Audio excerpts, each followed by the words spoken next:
Welcome, everybody, to the first edition of Stories from the Last Territory, a podcast that will cover the golden years of wrestling in Puerto Rico. My name is Luis Cuevas, better known as Caveman. I've been covering pro wrestling in Spanish in one way or the other for the past 25 years. And I am the host of a Spanish podcast called Desde los Territorios, or From the Territories, where I cover the era of the territories in Spanish. We have done 166 episodes of that podcast. So if you want to listen to me in Spanish, talk about the era of the territories, we'll find it in all your favorite digital platforms like Spotify, Apple Podcasts, Google Podcasts, and so and so. For a long time, I have been asked about doing an English podcast covering the golden years of wrestling in Puerto Rico, but I have always been afraid, to be honest, due to my strong accent. Sometimes it can get carried away, even though I have lived in Chicago for the past 30 years. My first language is Spanish, and my second language is still English. But after a conversation with a couple of friends, I finally have decided to jump in and hope for the best, and hopefully you guys can enjoy talking about Puerto Rico wrestling. So that's gonna be the topic of this podcast. So hopefully you guys get to enjoy it. With the exception of this first podcast, my purpose of this podcast is not to do a timeline year by year look at wrestling of Puerto Rico.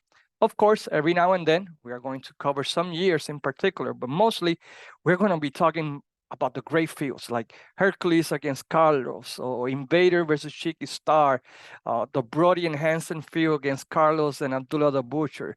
Some of those great storylines like Carlos looking for Abdullah to tag against Brody and Hansen in Anniversary 84. We're also going to dedicate episodes to sadly, some of the controversies of wrestling in Puerto Rico, the riots, the problems with payment to wrestlers, the King Tonga beating 5 policemen and running away in the middle of the night back to the United States, the beating of Gil Hayes, the anniversary cards.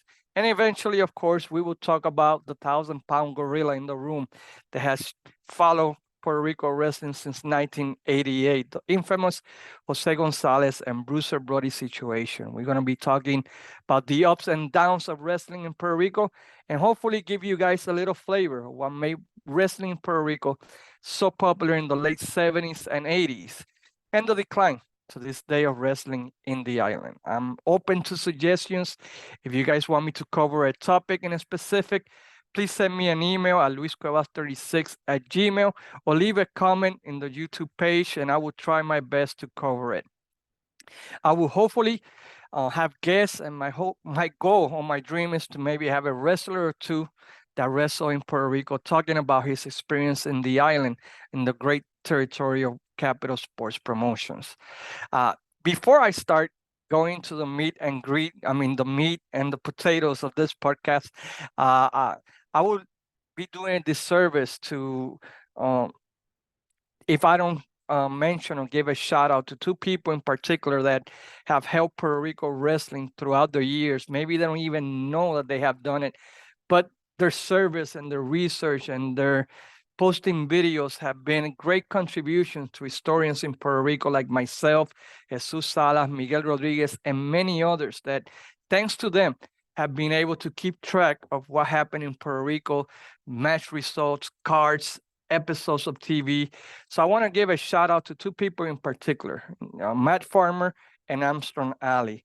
And the reason I want to mention them is because, for example, in the case of Matt Farmer, he's responsible for keeping records of results of wrestling cards in Puerto Rico since the 1970s, that historians like ourselves can use to research and confirm, double check, triple check, to make sure that what we're talking about is actually really happening, and the date that it actually happened. It has helped us along the time with attendance for some of the big cards, especially in the late 70s and early 80s, that there's not a lot of information about. So I want to give a shout out to Matt Farmer, because without him, we'll be naked in so many ways trying to figure out when this wrestler came to the island, who did he face, and what date did he face that particular wrestler, and so and so. So if you can give a shout out to Matt Farmer in Twitter and in X, whatever you want to call it, if you could follow him or follow his promotion, Defy Wrestling, and follow him in Facebook in Puerto Rico Wrestling, Puerto Rico wrestling, Puerto Rico history and the Caribbean wrestling. Please do. I have the utmost respect for Matt because not only has he kept those results, but every now and then he will go back and he finds something that gives him a better idea of what happened. He will go and make a correction, and that's something that I have always appreciated in his message boards, in wrestling classics, kayfabe memories, and so and so. So thanks, Matt, for all the help that you have done to people like me that are very interested in the history of wrestling in Puerto Rico. So I just wanted to give you a shout out and appreciate the hard work that you have done for wrestling in Puerto Rico. And the other person is Armstrong Ali. Sadly, Capital Sports Promotions or WWC has never done a good job of preserving or keeping their video library in good state. We have a lot of empty spaces in the timeline that Matt has helped and Armstrong Ali has also helped. And yes, we have people that would load a match here or there. They will upload a feud in YouTube. But week to week TV, videos of the big cars, and especially videos from a period that is very sorely missed, the 82 to 84 years of Capital Sports Promotion with the chase of Carlos Colon for the Universal title, Ric Flair coming to the island frequently. Well, 90% of what is available is in his page, Armstrong Ali, both in YouTube and in his Patreon drive. So I want to thank him personally. I think if he ever goes to Puerto Rico, he will never have to buy a drink because he has been so much help for us that want to track what happened weekly by weekly with his TV episodes, with the big cars and stuff like that, and that we're able to see in video, the fields that we're talking about in different type of podcasts that we have in Puerto Rico. So before I start, I want to thank them both personally for helping keep Puerto Rico wrestling alive and helping all of us who love history and who want to go back and see what was happening in 82 and 83 and so and so. So now let's go deep into the history of wrestling in Puerto Rico before Capital Sports Promotion. That is the basis for my first episode of this podcast. When most of the people, when they hear Puerto Rico wrestling, their first thought is immediately Capital Sports Promotions, the promotion that Carlos Colon, Victor Jovica, and Gorilla Monsoon started in 1973. But the reality is that way before Capital Sports Promotion, wrestling was a regular occurrence in the island. And it's interesting that the first wrestling card that we have of record in the island happened in 1938 and was found by a fellow historian, Miguel Rodriguez. And it was a card that was held in the Sisto Escobar Stadium in San Juan with a majority of American wrestlers. An interesting note in that newspaper article that Miguel Rodriguez found, it mentioned that it was not the first time that company had run in Puerto Rico. So we can assume that prior to this one, there was a regular tour of wrestling in Puerto Rico with different types of American wrestlers coming to the island. And basically that was how wrestling in Puerto Rico was run during that time period of the island, at least of the records that we have on hand at the moment. Maybe there was a territory, maybe there was something running regularly, but most of the records that we have in hand that we can go back and check mentioned that during the 40s and 50s, they were running spot shows in the island with a mixture of local, but mostly American wrestlers that would come every now and then to Puerto Rico to run shows. We might have a card that was held in January. We might have a card that was held in April, and so and so. It wasn't into the late 50s and 60s that we start having pretty much cards every month or bi-monthly, not including local independent wrestling that will happen, especially in the west coast of the island.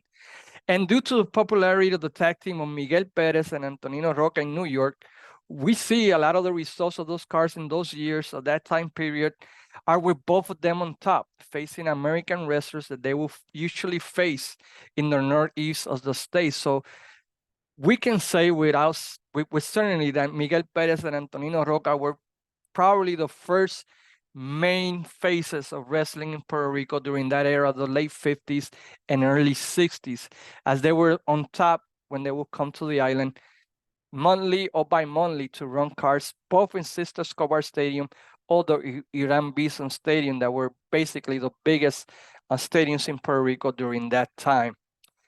The first time that we have on record of a match for the NWA World Heavyweight Champion happened on the 28th of April of 1962 on a card run by local promoter Joe Romero. In that card, there was a main event of a 2 out of 3 falls with an hour limit between then NWA Heavyweight Champion Nature Boy Buddy Rogers and local wrestler Eugenio Pulpo Marin. In that card, Johnny Valentine was there, Fabulous Kangaroos. We had local wrestlers like Huracán Castillo, Miguel Perez, Sammy Rodriguez, Black Georgie, and others that were part of that card where Buddy Rogers successfully defended the NWA World Heavyweight Champion against Eugenio Pulpo Marin. ONG Promotions was basically the main promotion that was running wrestling in Puerto Rico during the 60s. Basically, we became an extension of Championship Wrestling from Florida. And during the 60s and 70s, we start seeing them as the main local promotion that would come once or twice a month to run wrestling cards in Puerto Rico as part of the Championship Wrestling from Florida territory. During that time, they came up with the idea to create a championship that will be the most important title over the region of Puerto Rico, and they named that title the Caribbean title. And on May 25th of 1968, a tournament was held here in Puerto Rico for the Caribbean Heavyweight Championship. This tournament took place in San Juan at the old Sixto Escobar Stadium. And in that card, Jose Lotario defeated Red Bastian in the finals and became the first Caribbean champion. During this time, besides Miguel Perez and Antonino Roca, Jose Lotario became like the most popular babyface in Puerto Rico. And to this day, by some of the older fans, he's remembered as an adopted son to Puerto Rico. So basically during the 50s and the 60s, the main guys were Miguel Perez, Roca, and Jose Lotario for LNG Promotions. Other local wrestlers that were making their name during this time were Cuban wrestlers, Huracán Castillo, that was like one of the biggest rule breakers in the history of Puerto Rico. Sadly, there's not a lot of tape of his prime that we can go back and confirm that he really was one of the greatest heels ever to wrestle in Puerto Rico. El Tigre Pérez, Tomás Marín El Martillo, Don Serrano, Gypsy Joe, Manuel and Roberto Soto, that later wrestler under the name Invader 2, Barrabás, Tomás Marín El Martillo, I think I mentioned him already, and some other local wrestlers, Pulpo Marín, and some other wrestlers that during that time were wrestling in Puerto Rico and trying to establish wrestling in Puerto Rico on a regular basis. In the late 60s and 70s, we had some pretty awesome NWA World title matches being held in Puerto Rico. The first one that we have record of besides the Buddy Rogers one was February 17 of 1968. In that card, Gene Sinitsky defended the world title against none other than Joe Scarpa in Iran Bison Stadium. But the main one that I would have loved to have seen, that to be alive at that time and to be able to see it, it was a dream match across the United States, and a dream match that I think would, to this day, I think if you have mentioned them in their prime, people will pay money to see. And that is the World Heavyweight Championship match between Dory Funk Jr. defending his title against none other than Jack Briscoe. Imagine, man, that would have been pretty awesome to see the Briscoe Funk feud in their prime here in Puerto Rico in 1970. Oh man, it's too bad that there's no videos of that particular match, because that would have been mind-blowing, at least to me as a fan of professional wrestling. In reality, the talent that came to the island under LNG Promotions, or Championship Wrestling from Florida, was unbelievable. We can mention Dick Slater, the Briscoes, Lutez, Eddie Graham, Butcher Vachon, Joe Scarpa, Wahoo McDaniel, Lester Welsh, Greg Valentine, Bob Armstrong, Johnny Valentine before his plane accident. Basically, whoever was wrestling in Florida between 64 to 70 possibly made a stop in Puerto Rico during that time between 64 to 68. As far as the records we have, we don't see Dusty Rhodes coming to Puerto Rico during that time, but maybe one day some record will pop out with Dusty Rhodes in Puerto Rico during that time. It was during this period that two wrestlers, Carlos Colon and Victor Jovica, decided to open a promotion in Puerto Rico, and those two, alongside Gorilla Monsoon, decided to open Capital Sports Promotions in the summer of 1973, but they didn't run their first card into January of 1964 in the Mets Pavilion of Guaynabo. Alongside those two promotions, a third promotion started running in the west coast of Puerto Rico by Mexican promoter Arturo Mendoza. And between those three, they started fighting to determine who will be the number one promotion here in Puerto Rico. So during that time period, you see Arturo Mendoza running in the West Coast. He will bring every now and then Mexican wrestlers. Like he was the first one who brought El Santo to Puerto Rico. You see Carlos Colon and Victor Jovica and Gorilla Monsoon trying to bring different type of wrestlers. And ONG Promotions continually running once a month or twice a month in Puerto Rico, including a card in November 9, 1974 in Roberto Clemente Coliseo, where Jack Briscoe beat Harley Race in an NWA World Title match. Capital Sports Promotion had a rough beginning. Even though they didn't have 1 year of running in Puerto Rico, they were having financial troubles, economic troubles. Attendance was not the greatest. Ticket sales were not the best. They were having all kind of sort of troubles of getting Capital Sports Promotion going. And an interview that Carlos Colon and Victor Jovica had with Puerto Rico newspaper Primera Hora to celebrate their 40th anniversary, they mentioned that they were close to basically throwing the towel and saying, you know what, we are going to close shop and leave Puerto Rico because it really wasn't working. For some reason or the other, the fans in Puerto Rico were not accepting Capital Sports Promotions as their promotion, to say, basically. And so they came up with this idea. This wrestler that they had, his name was Bad Boy Gil Hayes. He was a famous wrestler in the Calgary area, and I think in the Southern Territories, if I'm not mistaken. Please correct me if I'm wrong. He was the first non-American champion, and he suggested or came up with this idea of fighting a bear. And this match had never happened in Puerto Rico. I think it had happened, or it had, in Canada, maybe in Calgary and stuff like that, but never in Puerto Rico. So they started negotiating. They came with this idea, this promotion of a wrestler fighting a bear. Will be, Gil Hayes finally get, beat by somebody in Puerto Rico because he was the number one heel during that time. And it was that card, finally, 29th of June, 1974, that created the first sold out of Capital Sports Promotions in Roberto Clemente Coliseum. And it was the first sold out, and it kind of triggered what came in Puerto Rico during the next couple of years. During this time, Capital Sports Promotion was not aligned with the NWA. In fact, some people during that time considered it an outlaw show because they were not aligned with the NWA. So they were basically using wrestlers from the Calgary area. They were using wrestlers from the IWA, from Eddie Earnhardt. They were using wrestlers from Angonco in the Atlanta area. And of course, due to the connection with Gorilla Monsoon, they were using wrestlers like from the WWF. During those years, 74 to 78, they brought wrestlers like Ernie Ladd, the living legend Bruno Sammartino, that had a great feud for the North American title against Gorilla Monsoon, Andre the Giant, Eric Red, Pierre Michel Mateo, Bob Ellis. But there was not yet a clear winner of the War of Puerto Rico into 1978 that things start to change. One detail that I want to mention is that at the beginning, the main face of Capital Sports Promotion was Miguel Perez as the lead baby face, due to his legendary status of wrestling in New York, while Carlos Colon was being groomed to become the future face of wrestling in Puerto Rico. And he was at that moment the second baby face into his time, was right to take his place as the number one wrestler in the island. That happened somewhere between 1977, 1978, 1979.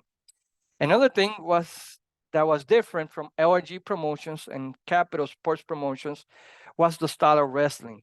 LNG Promotions, Championship Wrestling from Florida, presented a more scientific, normal approach to wrestling, the wrestling that they use in Championship Wrestling from Florida, where they would use blood every now and then. Capital Sports Promotions, on the other hand, was going wild with stipulation matches. We had boxing matches. We had fire matches here in Puerto Rico as early as 1978.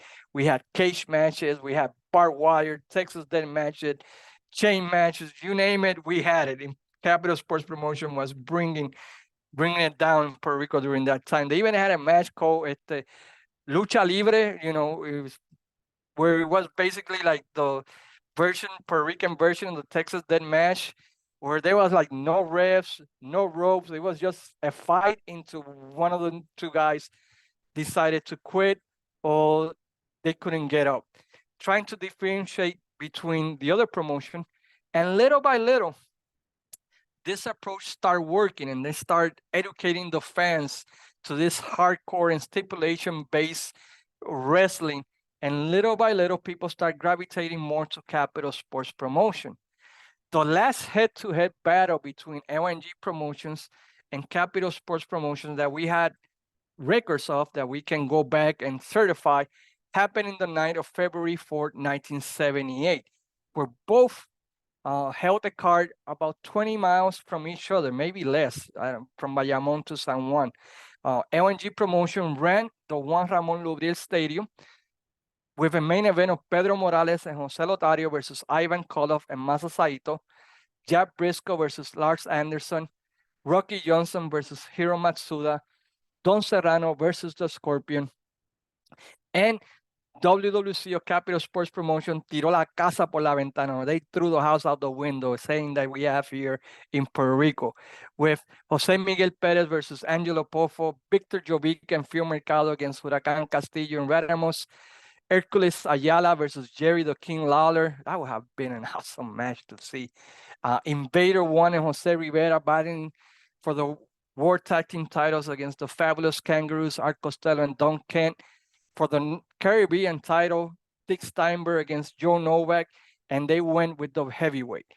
Carlos Colon versus Gorilla Monsoon in a blood feud that they were having during that time as the main event. After that card, Capital Sports Promotion, or WWC, became the number one promotion of Puerto Rico. After that, there's no records of LNG Promotions continuing to run in Puerto Rico after that card of February 4, 1978. Maybe they did, but there's no record in hand. So maybe they conceded the fight, and maybe that's when the NWA started working alongside Capital Sports Promotion, and little by little, Puerto Rico became a territory of the National Wrestling Alliance. And after 1978, Capital Sports Promotion became the number one promotion in Puerto Rico, and to this day, that it still operates. Maybe not in the way of the glory days, but man, they're still standing almost 51 years later and continuing to present professional wrestling in Puerto Rico. Next week, we're going to start talking about some of the great feuds in the history of Puerto Rico. And this time, we're going to be talking about the first time that two local wrestlers battled for the Universal Heavyweight title, the Carlos Colon versus Hercules Ayala feud that dominated the island between March 1987 to its conclusion in January of 1989. We're going to be talking about some of the great details of this feud, what led to Hercules Ayala turning heel, how he did it, what was some of the angles and promos that made this feud a very personal one that made a lot of money and created and saved wrestling in Puerto Rico during a very, very troubled time that we're going to discuss next week. Into then, I hope you guys have enjoyed this first episodes of Stories from the Last Territory. Again, If you have any questions, if you guys have any input, any suggestions, a topic that you guys want me to talk about, please send me an email, luiscuevas36@gmail. You could follow me in X under @CuevasZonaW. You can also press like in Desde los Territorios por Wrestling Done page in YouTube. And hopefully you guys enjoy this podcast and many more that we're going to have during the next couple of weeks. Into then, I'm going to do like the greatest announcer ever in Puerto Rico. Joaquin Padín Hijo used to say, he used to say all the time when he would say goodbye, sayonara amigos. So in honor of him, I would say sayonara, my friends, or goodbye, my friends.